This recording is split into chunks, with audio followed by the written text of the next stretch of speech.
Hello, my name is Avinash Kumar. Today I shall be discussing the great and cloud computing tools, which is assignment 1.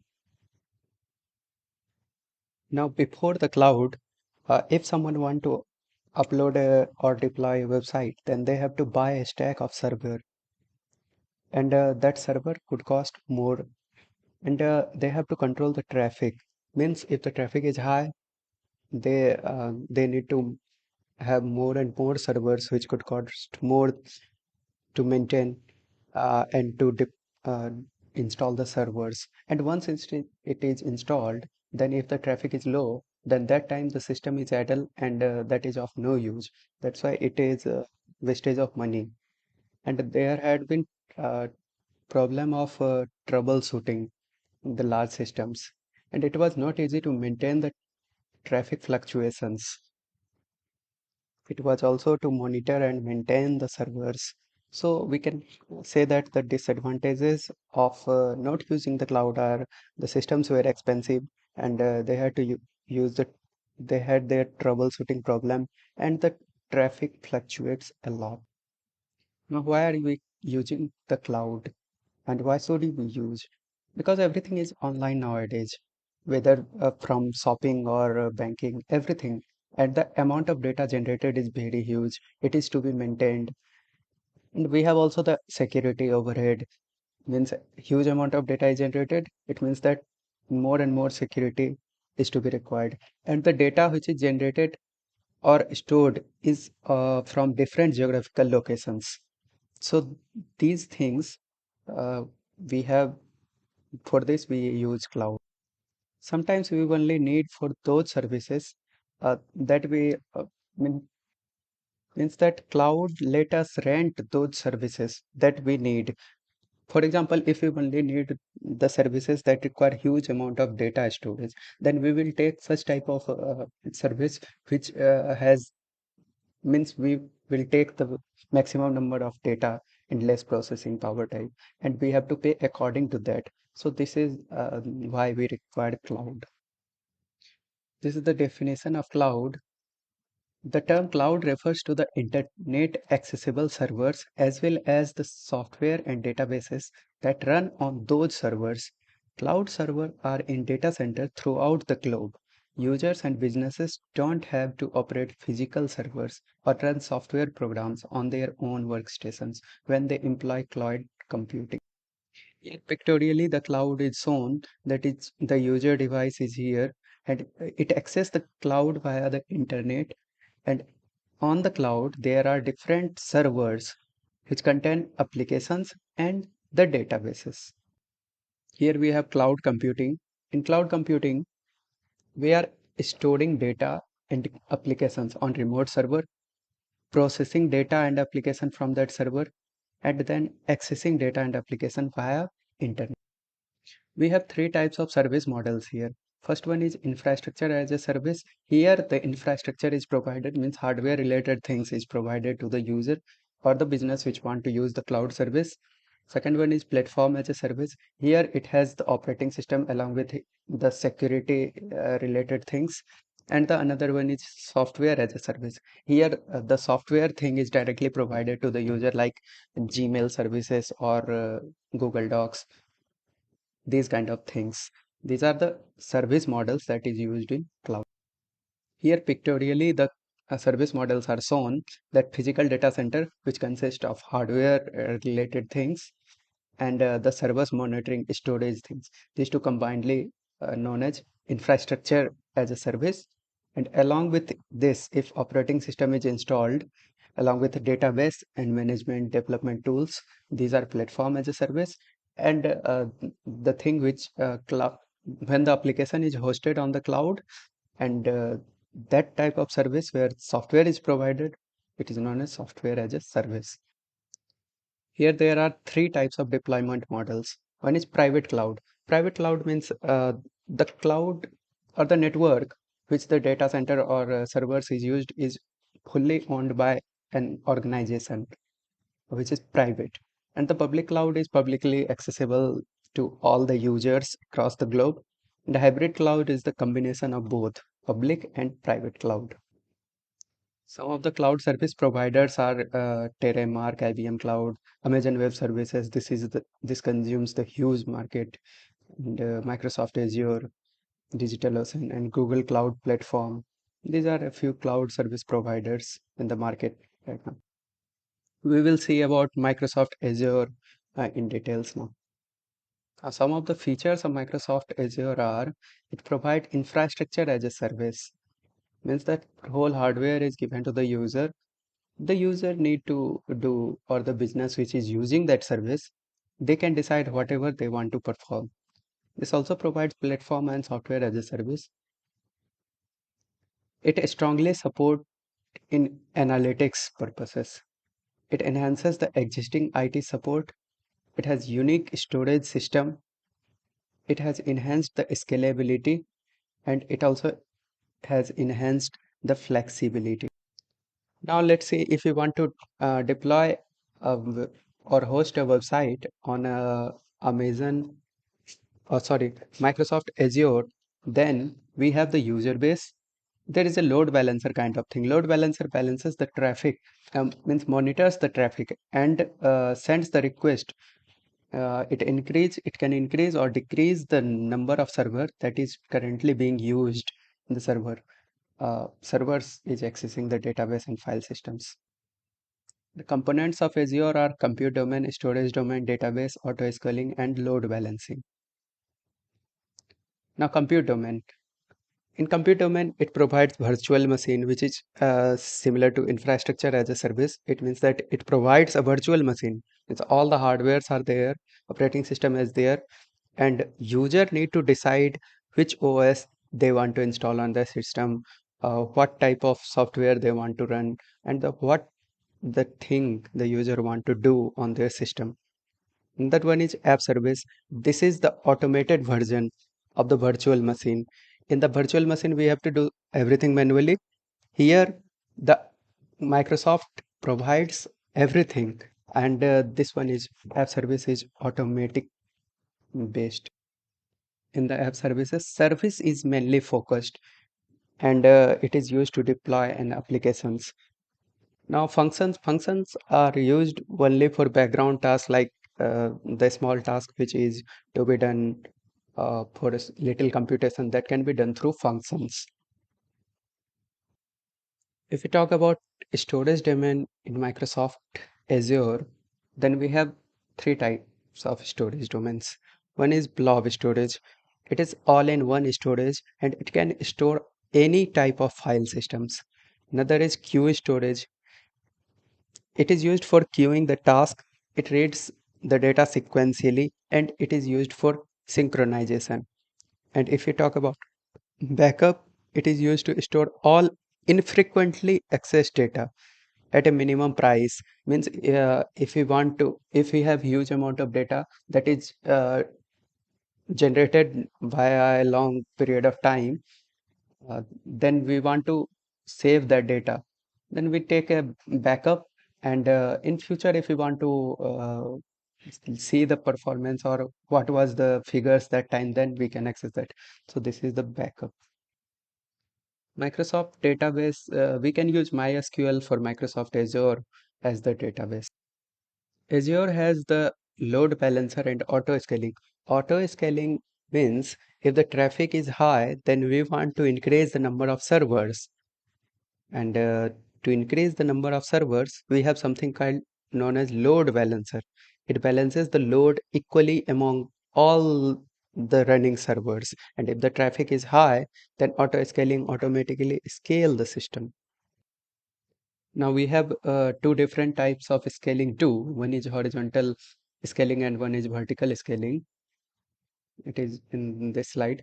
Horizontal scaling means we simply we are simply increasing the number of devices that is being used. It means that if we have a system of i5 configuration and if traffic increases, then we increase it to 2 i5 type of a configuration system. And if more traffic is increased, then we increase one more i5 system. And this way, if traffic decreases, we can decrease it to 1 or 2. And in the vertical scaling, if we have i5 configuration, if the system is i5 and traffic higher computational power is required, then we can scale it to i7 type of configuration. And i7, if i7 is feeling less, then we can increase it to i9. So these things are provided by Microsoft Azure.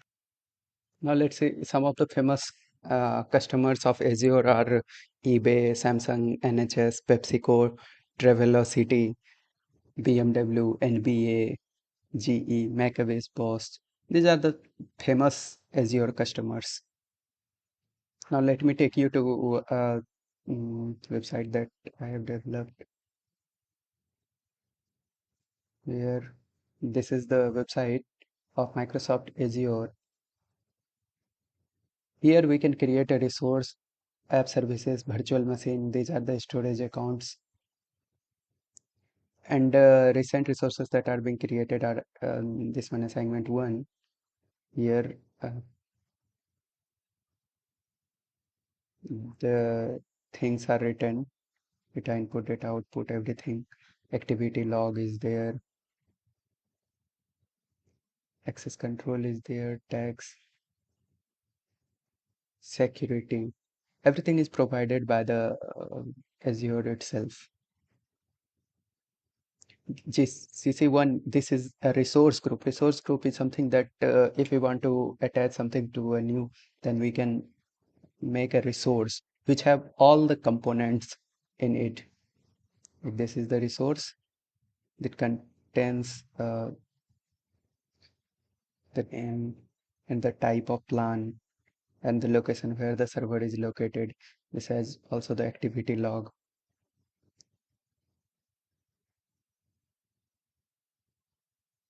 It has also, yeah, this is the thing.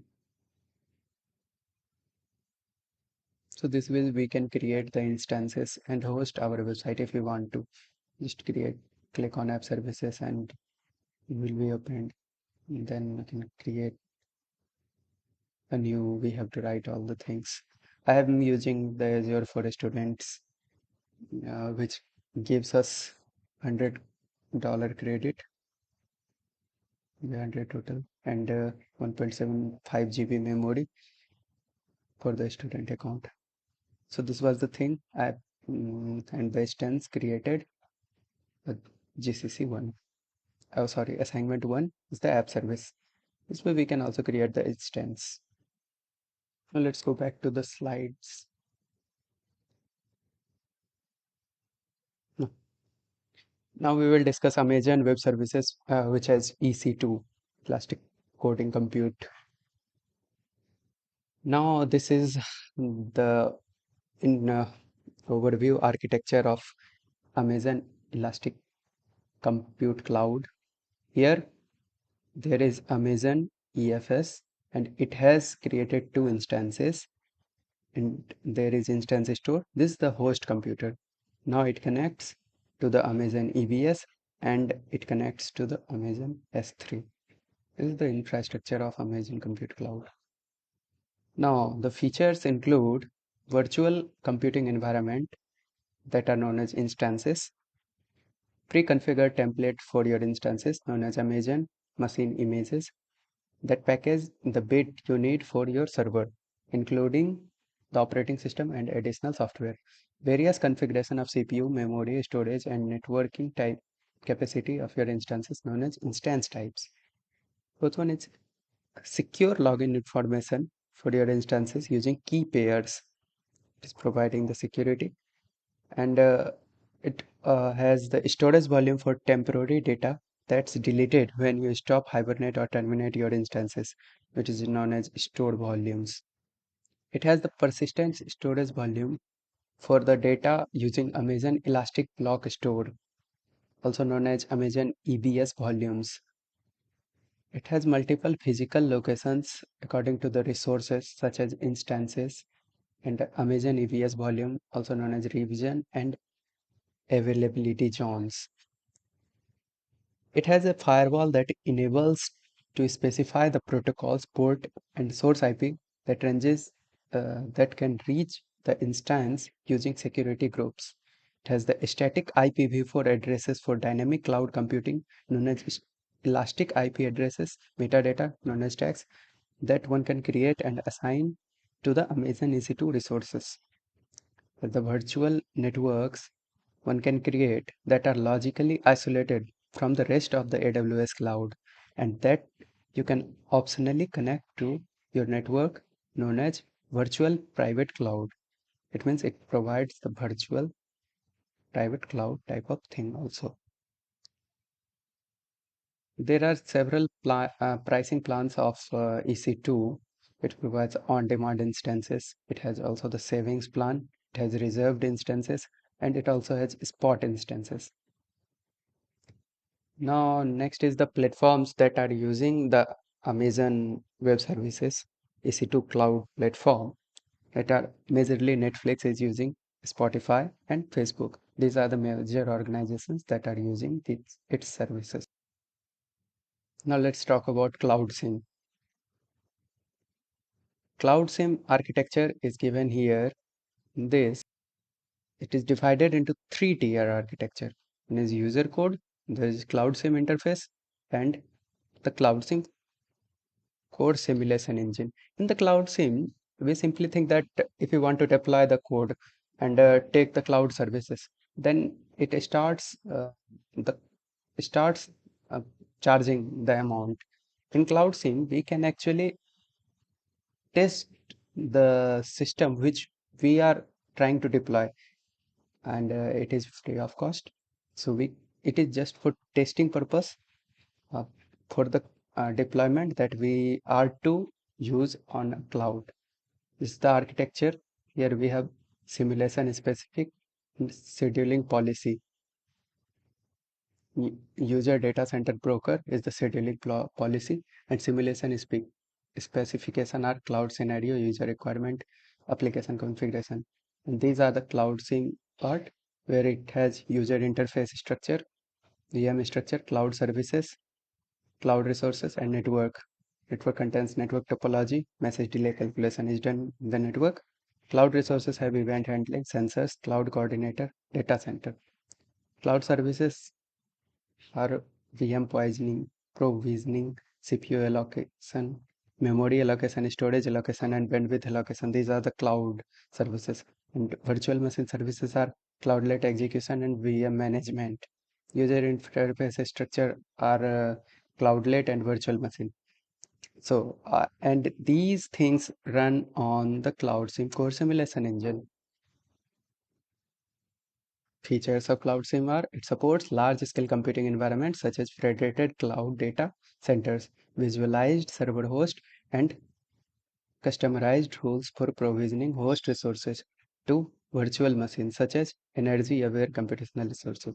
It's a standalone platform for simulating cloud services, provisioning, and policy allocation. It allows network connections between simulated system pieces that is to be simulated. It supports simulating a federated cloud environment in which resources from so it supports simulating a federated cloud environment in which resources from both private and public domains are interconnected. Now, on a data center node, the availability of a virtualization engine that facilitates in the creation and management of several independent and co-hosted virtual services. Switching between space shared and time shared allocation of processing code to visualized service is a flexible option in the Cloudsim. So these were the features of Cloudsim. That's it. Thank you.